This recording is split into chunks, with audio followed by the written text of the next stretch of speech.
Yes. Well, thank you all for coming. I'm truly blessed. This is Cuff Foundation's second anniversary. I am the founder and president, Rakia Woods. When I started Cuff Foundation, I didn't think it would be this big, but I feel like as you evolve, so does anything attached to you. When I first started Cuff Foundation, the two main things I wanted to do was to reduce the prison rate within our culture and to reduce the black on black crime we see now that I call self-genocide. But doing that, I realized that there's a root problem, and I realized that it's mental health issues, it's trauma that we need to heal. So from that, Cuff has grown into something I can only dream of. And now that I'm have board members, you know, people have to see it first before they attach to it. So at first it was just me doing events, but now I have, thank you to my board members that's here, I have people that see the passion and see what I have to offer and pouring into me, and I'm truly grateful for that. CUF stands for Community Unity First. I want to bring back unity into community. I want to bring back unity into community. And so for CUF Foundation, for the past 2 years, we have hosted 2 Black Genocide Awareness Weeks where we focus on psychological and self-genocide in the Black community. We also have a Reach the Youth initiative where we focus on building emotional intelligence in our youth. And my thing is to make healing fun. So we had a movie night, a game night, and we did an emoji party. I'm also collaborating with another organization called Knowledge for Life, and we're actually on a generational trauma tour right now where we spread information and knowledge on the generational trauma that we experience within the Black community. There's more lectures and seminars, and this is why I wanted to do a presentation to bring in the second year anniversary, because this is how I started CUF Foundation. So that's my TT right there, raise your hand. If it wasn't for her, we probably wouldn't be in this room. So one day I went out protesting. It was what had happened? It was a rapper that got killed, and everybody was sad. And you seeing all these posters like, our men deserve to grow old, but yet we're all dying in the hands of another Black person, right? So I went out protesting, and stop the destructive music, save our youth. My cousin, she was out there with me, she got a cast on her arm. We handing out quotes from the Willie Lynch letter. So when we went back to my cousin's house, my TT was like, you know what? You should start a nonprofit organization. And the first thing you should do is spread information on the Willie Lynch letter. And that's exactly what I did. So thank you. We probably wouldn't be in this room today. So that's the introduction of CUF. I'm extremely grateful to have y'all in here. It's truly a blessing. Now let's get to the presentation. It's a good one for y'all. This is probably one of my favorite ones. The first lecture that I did was the making of a mental slave for the next 1,000 years, where I break down the Willie Lynch letter and how we still see that within our community today. So this are projects in ghettos, government experiments on melanated people. Origins of the term ghettos. Ghettos, formerly a street or quarter of a city set apart as a legally enforced residence area for Jews. One of the earliest forced segregations of Jews was in Muslim Morocco in 1280. They were transferred to segregated quarters called malaks. In some Muslim countries, rigid ghetto systems were enforced with restrictions on the size of houses and doors. The name ghetto was first used in Venice in 1516. The ghettos were enclosed with walls and gates and kept locked at night during church festivals. Since the lateral expansion of the ghetto was as rule impossible, houses tended to be of unusual height, overcrowded, fire hazards, and unsanitary conditions. Germany ghettos. Ghettos started to disappear until the rise of them in Germany during World War II. They were merely overcrowded holding places that served as preliminaries to extermination. The Warsaw ghettos, more popularized ghettos of the Jews. So this is what we learn about, and this is like the ghettos that we know of, which happened in Germany. But ghettos for Jews dates back hundreds of years. Now, I like to use the etymology of a word because over time, definitions can change. So this is the original definition of experiment. Action of observing or testing an observation, test, or trial.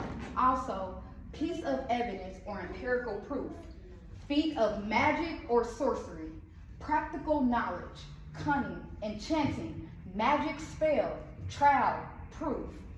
Make trial operate so as to discover some unknown fact, or to establish it when known. Now, what is the definition of a project? A plan, draft, scheme, or design. Something thrown forth. Scheme, proposal, or mental plan. Social experiment. So what is a social experiment? A social experiment is a research method used to observe and understand human behavior in specific situations. It involves creating a scenario, manipulating certain variables. They use controlled environments and studying how people respond to these conditions. Unlike traditional lab experiments, social experiments often take place in real-world settings, such as public places, schools, or workplaces to capture natural behavior. Our real-world setting would be the ghettos, the neighborhoods, and the communities with Black people, melanated people. Social experiments can be used to study a wide range of social and psychological concepts like conformity, obedience, and prejudice. One of the more wide-known experiments was an experiment called MK Ultra. That's like one of the biggest social experiments where the CIA actually experimented on U.S. citizens using mind control. Sorry, a little purged. Now, American ghettos. This is what we're talking about. More recently, term ghetto has come to apply to any urban area exclusively settled by a minority group. In the United States, immigrant groups and African Americans were compelled to live in ghettos because of legal and illegal discrimination and economic and social pressures. Two dominant theories arise to the production and development of U.S. ghettos: race-based, class-based. Now, what is the race-based theory? Their analysis consists of the dominant racial group in the U.S., which would be the Caucasians or white people, and their use of certain racial tactics in order to maintain their dominance over Black people and lengthen their spatial separation.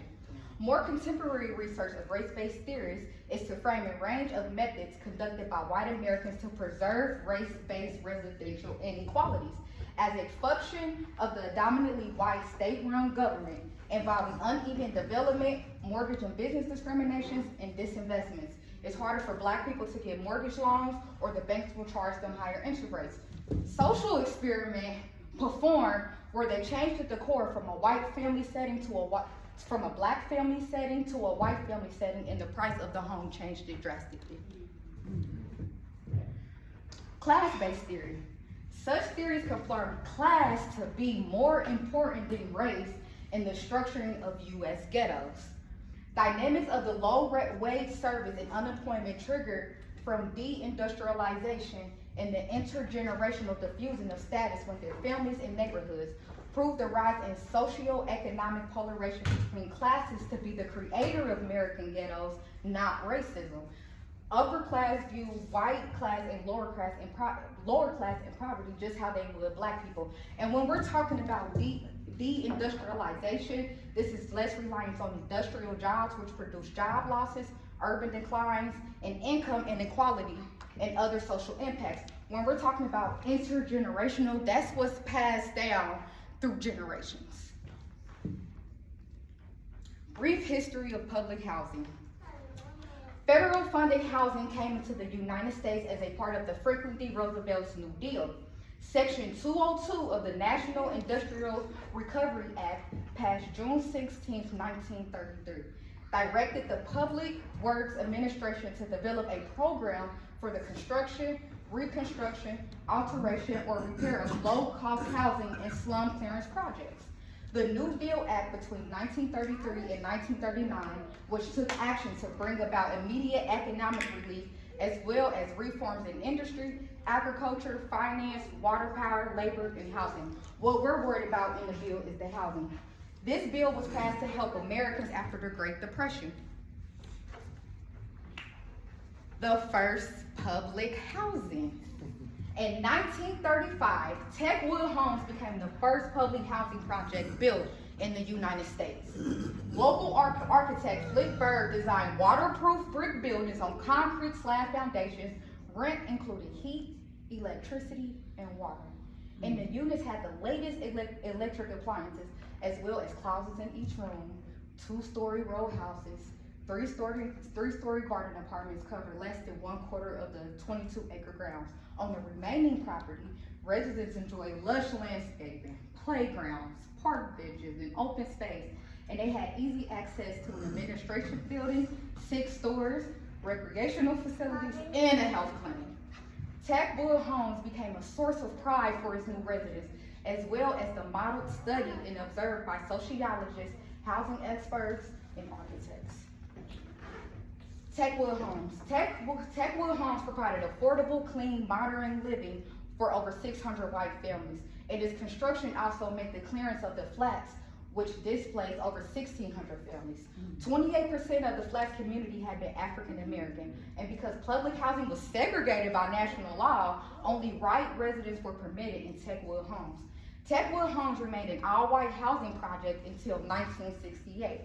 Racial transition occurred rapidly in the wake of the civil rights movement. The complex was 50% black within 6 years of integration. The housing deal intended to help white Americans.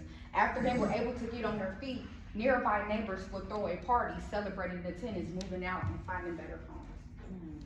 So I have a video, just a quick video to show y'all for Techwood. In August 1936, the first tenants began to move into the first public housing project in the United States. In an area not far from Georgia Tech, Techwood homes were being filled with new tenants being promised low-rent property with better living conditions. The buildings of these temporary homes would help to eliminate the strain of what the Great Depression left behind, as it would allow thousands to be able to afford a place to stay while the nation got back on their feet. Techwood homes would be built on top of Tanya Bottom, a slum with shantytown homes that resembled more of a third world country than the U.S. that we know of today. These flats were filled with impoverished black and white American families long before the Great Depression. They endured overcrowded, unsafe, and unsanitary housing conditions that led to disease and death all throughout. High crime was also a major problem in these flats. Tanya Bottom was seen as unsightly to an American real estate agent by the name of Charles F. Palmer, who drove through Techwood Flats on his journey to work every day. It was a vision for Palmer to one day see the slum area near Georgia Tech's beauty just as beautiful, and rid of the crowded, dilapidated dwellings, ragged, dirty children, and reeking outhouses that he would try to speed past on his way to work. Learning of the limited dividend housing project. So this can go to show too how it's class-based and not just race-based, because those flats that they tore down, most of them were poor white people. In August 1936, the first tenants. High-rise public housing. Now just listen to the striking difference between the models. In Chicago on 54th Street at Robert Taylor Homes, the largest public housing project in the world. There it go right there. 28 consecutive buildings of 16 stories each, all identical concrete and brick construction with fenced-in cage-like walkways along the outside of each floor. Construction was completed around 1962. The elevators broke down so routinely that residents say they would prefer walking as many as 17 floors to risk of getting trapped in a jammed elevator. To cut initial costs, the elevators and corridors were constructed on the outside of most buildings, and so during the bitter winter months, the elevators frequently are frozen stuck and hallway floors are covered with sheets of ice, forcing tenants to slip and slide as they try to reach their apartment doors. The exterior walls consisted only of a single layer of brick and concrete block, with no insulation to prevent silent ice from forming on the inside walls of rooms that had no heat for as long as anyone could remember. Children were severely burnt by steam pipes left exposed in bedrooms, or were killed falling out windows without screens or protective barriers, or down elevator shafts that had become their play areas. They renamed it high-rise hell. There's an old saying in Chicago that public housing was meant to fail, says Michael Davis, the dedicated manager of Dearborn Homes, a project located in the midst of the State Street public housing corridor. Big difference in the Robert homes that was first built, right? Seems like the people who planned the public housing didn't really care about the people who were going to live in it. They were just considered poor, illiterate people. That's what the public's image was. So the attitude was, let's put them all in one place in these huge buildings and let the damn things go. Let them fall apart. From the very beginning, high-rise proved totally unsuitable for housing poor families, particularly the large single-parent households that ultimately were to comprise the bulk of the tenants. There were simply too many people crowded into too little space without easy access to the rest of the world. Got this in red for a reason. Not that these inherited shortcomings were unforeseen. In fact, as the public housing planners were designing their high-rise blueprints in the early 1950s, sociologists were warning of the dangers of concentrating the poor and isolating them in mammoth structures. Let me repeat that last part, because that's going to be important as we go on. Sociologists were warning of the dangers of concentrating the poor and isolating them in mammoth structures. Buildings were at much higher density than local officials originally intended. Before ground was broken on the gigantic Robert homes in 1960s, for example, Chicago planners submitted proposals to the federal government for a series of low-rise projects consisting primarily of 4-story buildings. Those plans were rejected. They did not meet federal per-unit cost ceilings. HUD, Department of Housing and Urban Development, created in 1965, a cabinet-level agency to address housing. The act also introduced rent subsidies for the first time, shifting a trend towards privately constructed, low-income housing. The Housing Act of 1968 intended to shift the style of housing development. The act banned the construction of high-rise developments for families with children, rising rates of vandalism and vacancy, and with concerns about the concentration of poverty. These developments were declared unsuitable for families. Section 235 of the Housing Act of 1968 encouraged white flights from inner cities by building suburb properties to the white, by selling suburb properties to the whites and inner city properties to the blacks, creating neighborhoods that were racially isolated from other neighborhoods. Public housing units were often built in predominantly black and poor areas, reinforcing racial and economic differences and stereotypes between neighborhoods. That goes back to race-based and class-based. This is where it gets interesting. Introducing Mouse Utopia. John Calhoun earned a PhD in zoology and joined the Rodent Ecology Project in 1946. Calhoun set up his first utopia involving Nora rats in the woods behind his house to monitor rodents over time and figure out what factors drove their population growth. Exact date is unknown. Calhoun grew fascinated with the rodents' behavior for his own sake and began crafting ever more elaborate and carefully controlled environments. That goes back to the definition of controlled experiments. It wasn't just the behavior of the rats that interested him. Architects and civil engineers at the time were having vigorous debates about how to build better cities. And Calhoun imagined urban designs might be studied in rodents first and then extrapolate to human beings. Mouse Utopia. In 1968, John Calhoun started Universe 25 experiment at the National Institute of Mental Health in Maryland. This is the most famous utopia. So by this time, he did it 25 times. Original name for the experiment was called Mice Heaven because it was equipped with everything a mice needed. Plenty of food, water, perfect climate, coziness, 256 separate apartments, accessibility to mesh tubes bolted into walls. Calhoun also screened the mice to eliminate disease. Free from predators and other worries, a mice could theoretically live to an extraordinary life. Mouse hell. By the time he did Universe 25 at the Institute, he knew how quickly mice heaven could deteriorate into mice hell. Calhoun's intent was to observe the effects on the mice of population density, but the experiment produced results way beyond that. What is population density? Refers to the concentration of individuals within a species in a specific geographic area. It is commonly expressed as the number of people per unit of land, typically transcribed as per kilometer or per square. At first, the mice did well. Their numbers doubled every 55 days, but after 600 days, with enough space to accommodate as many as another 1,600 rodents, the population peaked at 2,200 and began to decline drastically, straight down to the extinction of the entire colony, despite all their material needs being met. What happened?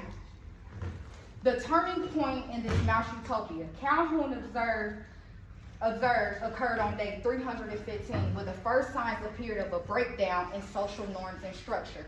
Females abandoning their young, males no longer defending their territory, and both sexes became more violent and aggressive. Deviant behavior, sexual and social, mounted with each passing day. The last 1,000 mice to be born tended to avoid stressful activities and focus their attention increasingly on themselves.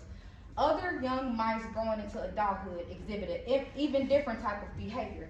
Dr. Calhoun called these individuals the beautiful ones. Their time was devoted solely to grooming, eating, and sleeping.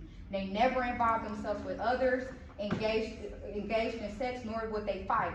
All appear as a beautiful exhibit of the species with keen, alert eyes and a hefty well-kept body. These mice, however, could not cope with unusual stimuli. Though they looked exquisite, they were in fact stupid. Because of the externally provided abundance of water and food, combined with zero threats from any predators, the mice never had to acquire resources on their own. The young mice never observed such actions and never learned them. The skills they needed for survival faded away. This could be considered quote-unquote generational trauma. As Calhoun holds, utopia, even one has everything at any moment with no expenditures, prompts declines in responsibility, effectiveness, and awareness of social dependence, and finally, as Dr. Calhoun's study, leads to self-extinction. The behavioral sink of self-destruction conduct in Calhoun's experiment has since been mostly interpreted as resulting from crowded conditions. What did we see in the high-rise apartments? Overcrowding. Ghettos. And then they was having sex, making more babies. Yeah. The Calhoun stated, herein is the paradox of life without work or conflict. When all sense of necessity is stripped from the life of an individual, life ceases to have purpose, the individual dies in spirit. Let me repeat that one more time. John Calhoun. Herein is the paradox of a life without work or conflict. When all sense of necessity is stripped from the life of an individual, life ceases to have purpose, the individual dies in spirit. By relieving individuals of challenges within deprives them of purpose, the welfare state is an utterly unnatural and antisocial contrivance. I think I said that right. And the house experiment, in the mouse experiment, the individuals ultimately lost interest in the things that perpetrated the species. They self-isolated, overindulged themselves, and turned into violence. My word, genocide. Genocide does not necessarily mean the immediate destruction of a nation. It is intended rather to signify a coordinated plan of action aimed at the destruction of essential foundations of the life of a national group, with the aim of annihilating the group themselves. Comparisons between high-rise projects and Mouse Utopia. And I found this picture explaining Mouse Utopia, and this literally looks like Robert Holmes' projects that they built. So this is a statement from John Calhoun.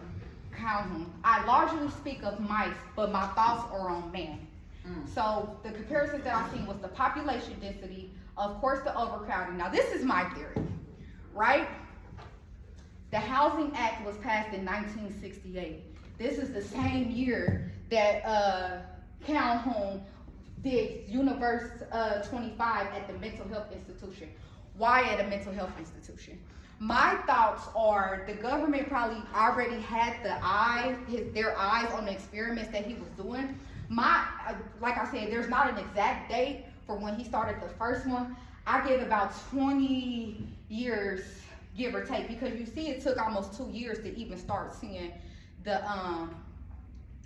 deterioration, the effects of the mice. So I feel like as Black people were in these projects, they were studying it in mice as well. Just my theory, but the Housing Act of 1968, this is the same year he was at the mental health institution. It's a psychological war on our people. This is why I say psychological genocide. Pay little attention to the generation of original breaking, but concentrate on future generations. Therefore, if you break the female, she will break the offsprings in earlier years. What did we see with the mice? It wasn't the generation that we was worried about. It was the future generation. The kids are the future. So what you seen was we didn't start seeing it until a few generations later. That's what you see within our community today. They know that generation right there is messing up. We worried about their kids and their kids' kids. This goes back to slavery, the psychological epigenetics we still experience inherited through our DNA. The less autonomous the community and its dependence on public schools, public housing, and various subsidy programs, the greater the inequality between their organizations in the state, and the less willing residents are to organize. The lack of autonomy and growing dependence on the state, especially in a neoliberal economy, remains a key indicator to the production as well as the prevalence of African American and Black ghettos, particularly due to the lack of opportunities to compete in a global market. On a global scale, the melanated people in America own absolutely nothing. We own no planes, we own no boats, we own no trains, we own no industry, we own no factories. We're completely dependent on other people for our success. We own absolutely nothing. Locally, we might. Nationally, and in all the fields that we're in, they're not owned by us. And we have billionaires in America, they're usually entertainers or fashion designers. That's it. So, I get what I'm trying to say. Zoning of neighborhoods. Most policy experts agree these days that big public housing projects are noxious environments for their tenants. What is noxious? Noxious. Physically harmful or destructive to living beings, constituting a harmful influence on mind or behavior, morally corrupting. What's less well understood is how noxious some projects are for the cities that surround them. Housing projects radiate dysfunction and social problems outward, damaging local businesses and neighborhood property values. They hurt cities by inhibiting or even preventing these rundown areas from coming back to life by attracting higher income homesteaders and new business investments. Making matters worse, for decades, cities have zoned whole areas to be public housing forever, shutting down in perpetuity the constant recycling of property that helps dynamic cities generate new wealth for rich and poor alike. Zoning. If the area is exclusively zoned for public housing, it might unintentionally, I highlighted that because I don't think it's unintentional, concentrate poverty, potentially reinforcing economic segregation. Without a mix of housing types, the area may lack the socio-economic diversity that benefits community resilience. Property values near large public housing zones might be affected depending on perceptions of safety, public service, and community investments. Some property values may decrease due to the negative stereotypes associated with public housing. Concentrated public housing often increases demand for schools, healthcare, public transport, and other services. If the city doesn't scale the resources adequately, it might lead to overcrowding and strain on local resources. When public housing is isolated from other types of housing, it can sometimes lead to a neighborhood stigma that negatively affects residents' self-esteem, community pride, and overall mental health. And this is why I feel like this is the saying, you can become a product of your environment. When you go to that area, so basically where Germantown is, that's considered a HUD targeted area. What do you see over there? There's no grocery store, there's no health food store, right? I went to Detroit, there's a liquor store on every store. The liquor store is walking distance before a grocery store is walking distance. What do that tell you how the local government feel about us? Also, they got the dump, Everything. they got the dump and the waste plant. The waste plant, that we're gonna get to how zoning can affect that too. And this is why I say there's a psychological, systematic destruction of the black mind. What you see is subconsciously get programmed into your mind. When you have liquor stores by schools and playgrounds and churches, and as a community, we're okay with that, and we're not boycotting that, we have to look at ourselves as a people. Exactly. Zoning laws can regulate where certain type of businesses like restaurants and retail stores are located within a city or town. It's the local government doing this. Local governments establish zoning ordinances to control land use in different areas. Within these zones, they might also restrict certain type of businesses or activities, setting limits on things like the kind of retail allowed, business operating hours, or even the size of business. For example, a local government may decide that only certain areas are zoned for heavy commercial use, or limit certain type of businesses in residential neighborhoods like bars or drive-thrus.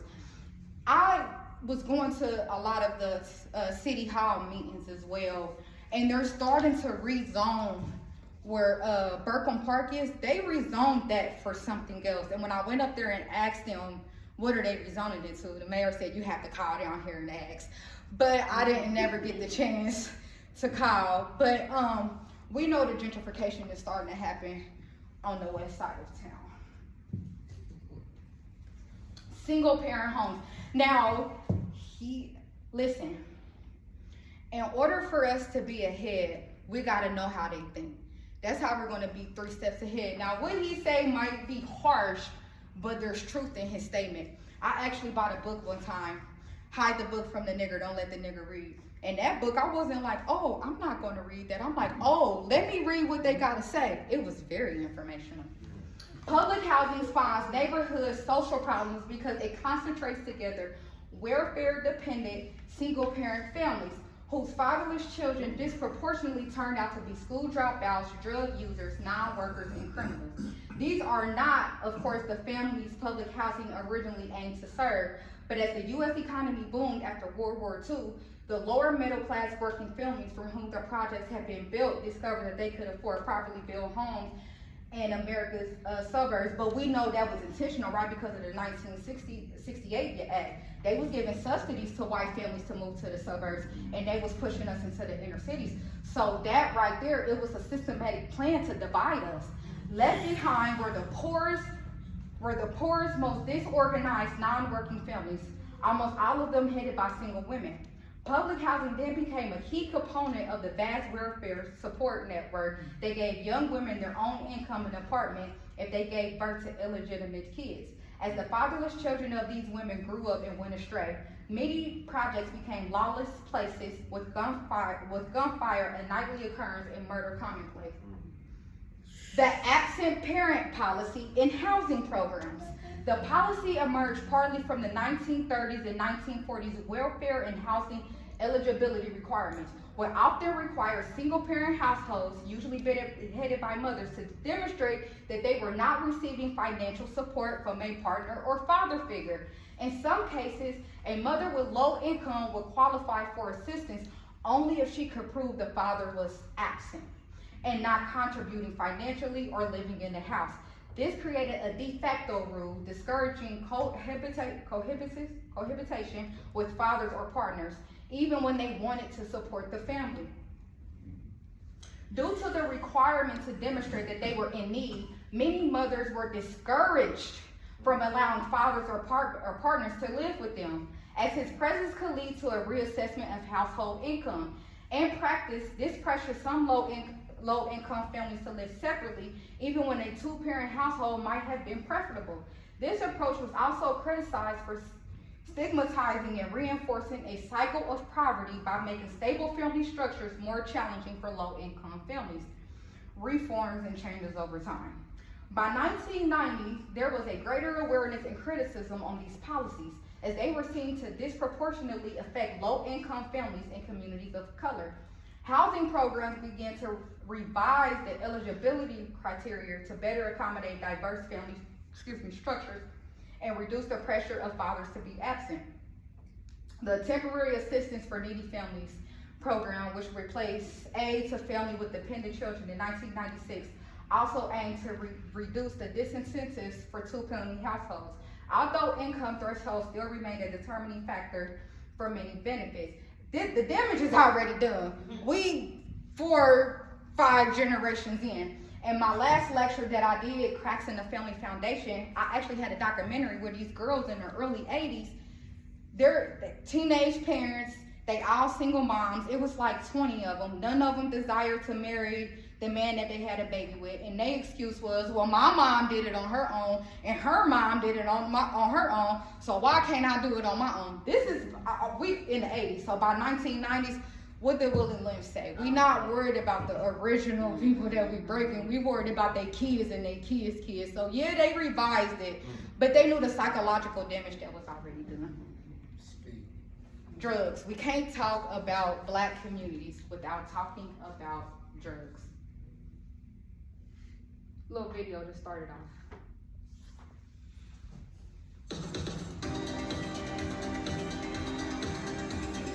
I will tell you, Director Deutsch, as a former Los Angeles police narcotics detective, that the agency has dealt drugs throughout this country for a long time. For decades, the American government has been accused of intentionally flooding the streets with hard drugs. The CIA and law enforcement have supposedly been funneling drugs into the inner cities, and to the African American community in particular, as part of a covert effort to stop them attaining stability, building wealth, and achieving political power. It is aimed at African American, there's no doubt about that whatsoever. And for the other non-African people, they should know that this directly will harm them too. These ideas took particular hold in the 1980s with the emergence of the so-called crack epidemic. It's easy to understand how people of color may not believe the US authorities have their best interests at heart. But do these particular drug charges stick? Did the intelligence agencies actually play a role in flooding American cities with cocaine?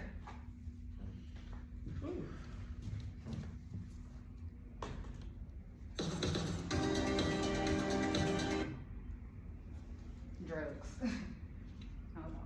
I think they did. Yeah, of course it did. Drug sales and use were concentrated in cities, particularly those with large Black and Latinos populations.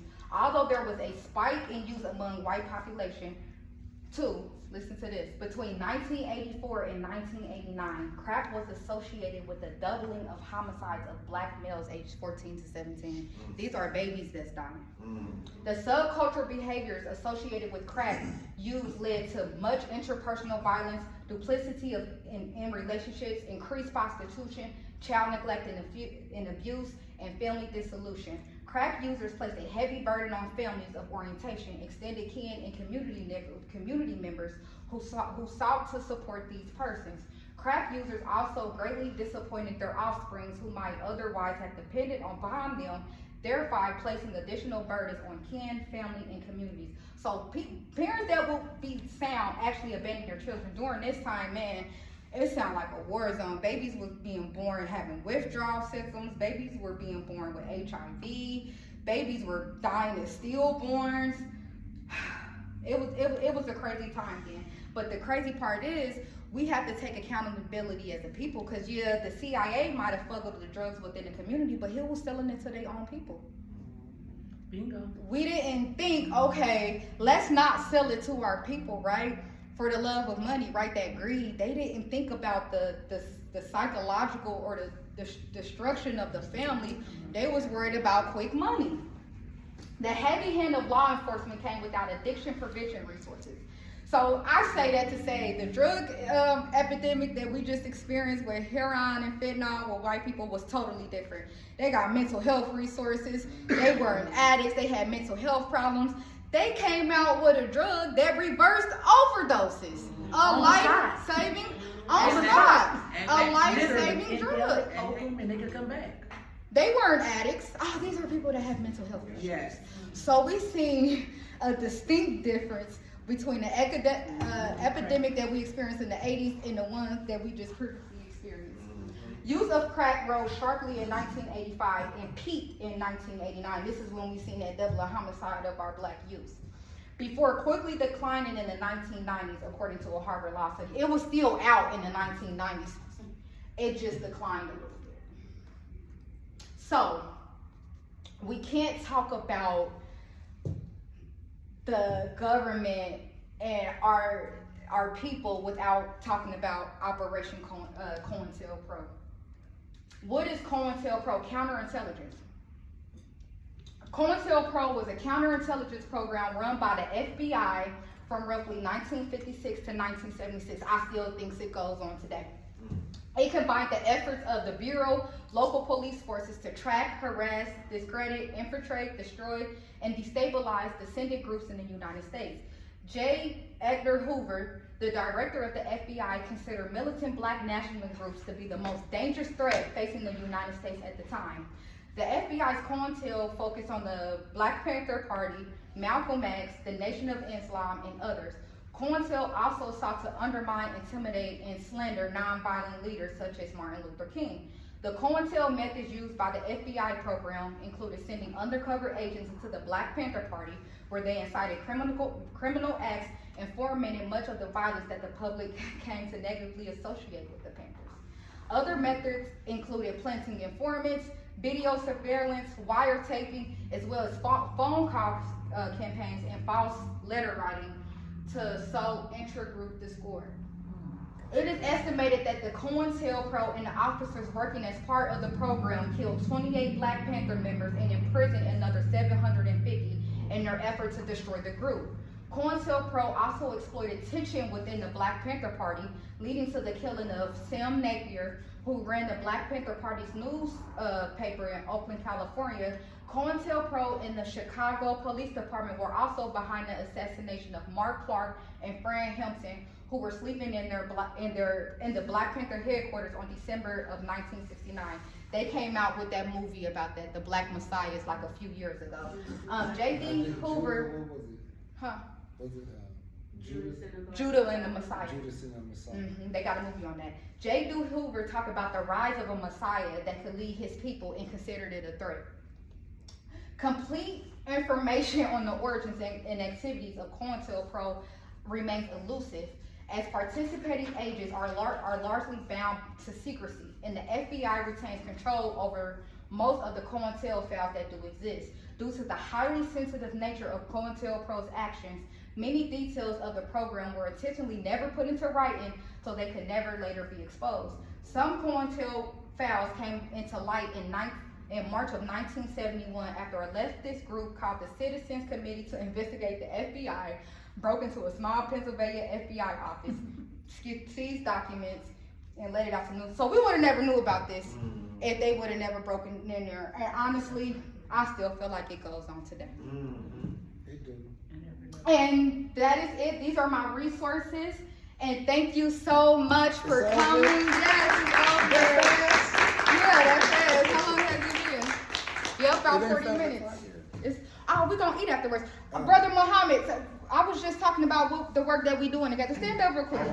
So this is Brother Muhammad. He's founder of Knowledge for Life, and this is who I'm on a generational trauma tour with. So we're doing a 5-part series, 3 down, 2 more to go, and it's going to lead to a youth violence summit in February 8th. Come up here and talk a little bit about that. What we got going on. And you have a little bit of information on COINTELPRO, how they still have it going on today. COINTELPRO, right. I'll start with COINTELPRO, but first of all, I just wanted to give you a round of applause. Thank you. Because that was... It's my dad. I'm going to introduce y'all. Hey, that was beautiful, brother. That was so beautiful. I mean, man, I just can't say enough that was some good information. Like Sister is saying with the COINTELPRO, they have another thing out right now that's called Black Identity Extremists, right? And so when you think about it, what is a Black Identity Extremist? But a Black man or a Black woman who is interested in seeing the rise of their community. And as our sister already pointed out, from the point that our feet touch the soils of America, the plan has always been to destroy the black family. Because if the black family is destroyed, then they can never build a strong community, they can never build a strong nation, right? So what we're talking about with generational trauma is just what our sister was so beautifully teaching us on.